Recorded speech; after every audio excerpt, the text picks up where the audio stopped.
Hi everyone, I am Rohan Sahu. Hi, I am Shivansh Kadam.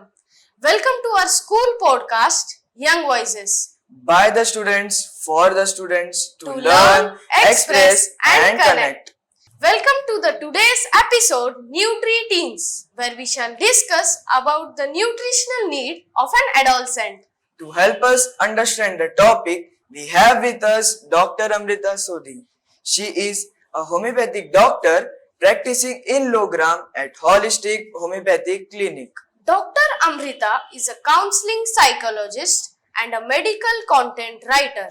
She also volunteers to teach underprivileged kids at an NGO on weekends. We are very happy to have you with us, ma'am. Thank you. तो चलिए शुरू करते हैं. Diet is a very important part of everybody's life.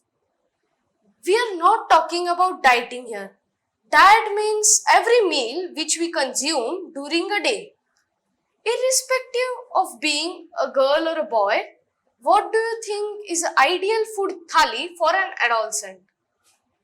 Okay, so when we talk of an ideal food thali, what I would like to explain it as is if we collect all the food that we are eating in an entire day and if we place it on a thali, then how much of what we should be eating. So suppose like in maths how we divide it into pie chart. So suppose we divide that thali into pie chart, half of it should be vegetables and fruits. So say roughly about 500 grams if we consider, 400 should be veggies and 100 should be fruits. So then coming to the rest half of the thali which is remaining. A quarter of that is your cereals. Cereals means your gehu, your jawar, your bajra. So whatever, in breakfast if you're having poha, if you're having dosas, if you're having idlis, if you're having paranthas, if you're having chapati, all that comes under cereal. So that is 1/4. Now we are left with the last 1/4. So in that, again if we divide it, so half of that will be your pulses, your dals. So if you're having chicken, that protein that is also included in this. If you're having rajma, your moong, tur, all that dals that you have, sambars that you have, all that is in that. And the last small slice is divided into two parts. One is the fats and oils, the fat, butter, ghee, all that we consume. And the last bit is your nuts. So dry fruits if you're having, ground nuts if you're having, all that. And of course a glass of milk in the morning. So this is all that should go in and for somebody of your age, whether it's a boy or a girl. Chewing gums while playing is a big fad among teenagers. मतलब जब हम खेलते हैं तो दिन के 2 chewing gum तो हो ही जाते हैं. उस चीज को हम रेजिस्ट ही नहीं कर पाते. How bad is it? इसे बंद करने का कोई तरीका है क्या? एटलीस्ट हम इसे कम कर सकते हैं क्या? So yeah, chewing gums definitely are not very good for the body.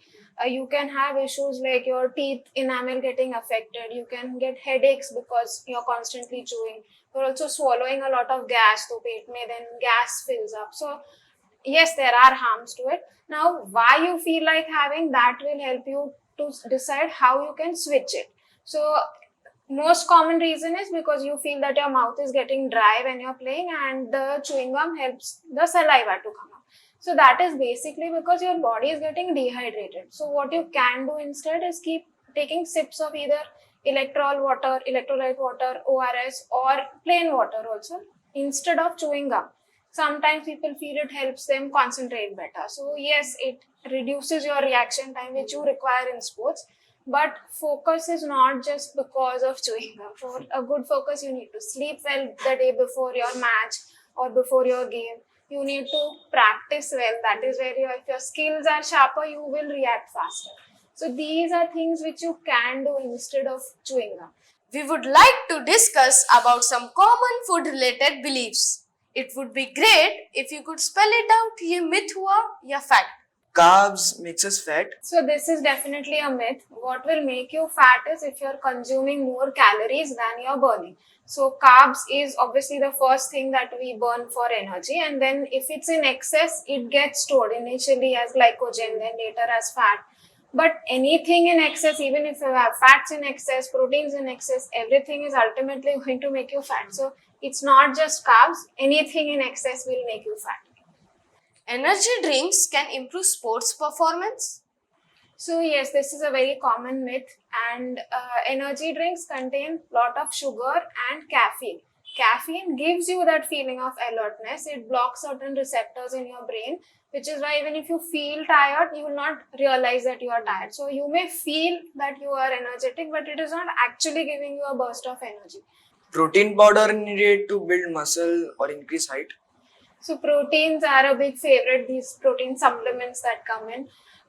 If you are consuming a balanced meal, you do not require any supplement at all.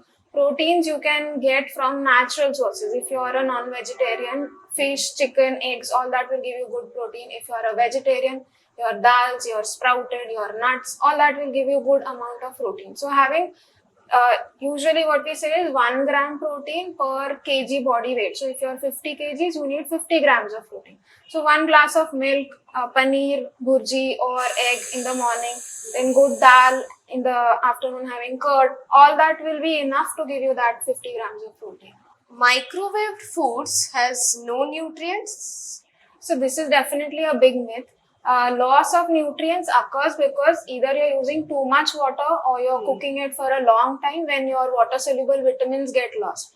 But in a microwave, on the contrary, what happens is you have high temperature in a short period of time, and if you cover the vessel and cook it, definitely it is a good way of cooking while preserving the nutrition.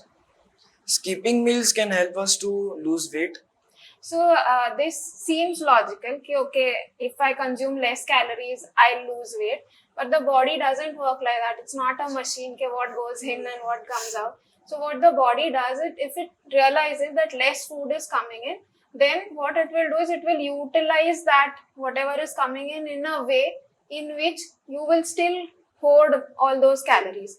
Plus, what happens? They have seen in studies that people who fast for a long period of time, skip meals like you said, later on the brain, because less is coming in, next whatever you eat, your hunger is even more, because the brain tells you that I'm not getting food, I need to store whatever is coming in.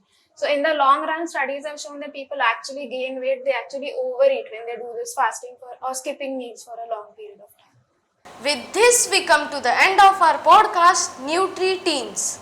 Hope this cleared off a quite few doubts we had.